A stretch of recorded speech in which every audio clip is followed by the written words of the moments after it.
Sa paningin mo. Ay, ito. Yan. Si Jeric, ano yung mas okay para sa'yo? Ito. Si Gian, ano yung mas okay para sa'yo? Ito. So, dalawa na ito, Ito, isa.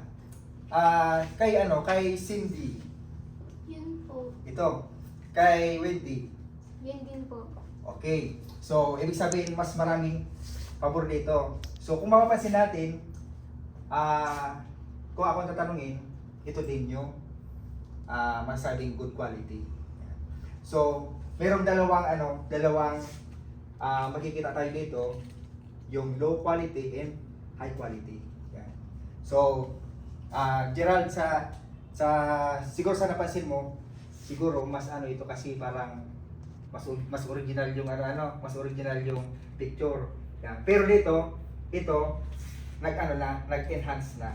Yan. So dahil yan sa photography. Yan. Sige. So another picture. So ano yung napansin nyo? Din. Grade 6 pupil. Ano yung napansin nyo? Kung halimbawa sa inyo, alin dyan ang pinakamagandang kulay o pagkakakulay? Alin dyan? 1, 2, or 3? Number 3 po. Number 3. Sa'yo, Gerald? 3 po. Yan. Okay. So kung makikita natin, ito yung pinaka magandang quality, di ba? Yan. So ito, medyo medyo malungkot. Ito naman, parang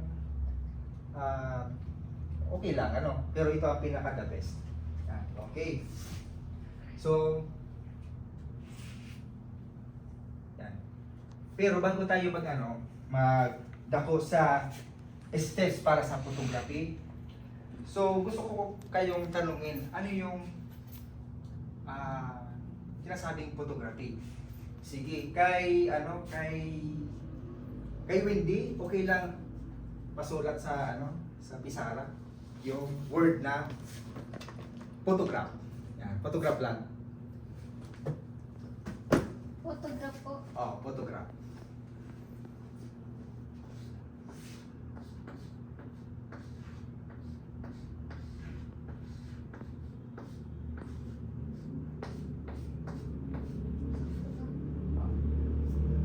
May H.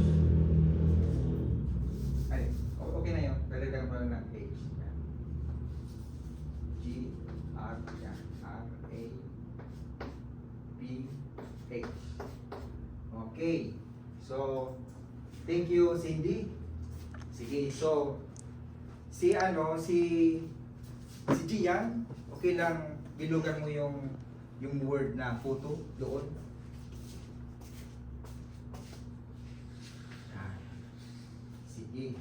So, meron ba kayong idea ano yung photo? Meron kayong idea kung ano yung photo? Sige. So yung photo, it means written in light. Yan. So ibig sabihin, related siya sa sa pag ng light. Yan. Tapos, ano naman yung pwede pa below kay kay Gerald kung ano yung natitirang word?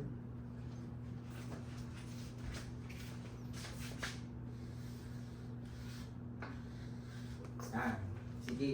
So, sino naman ang may idea about graph?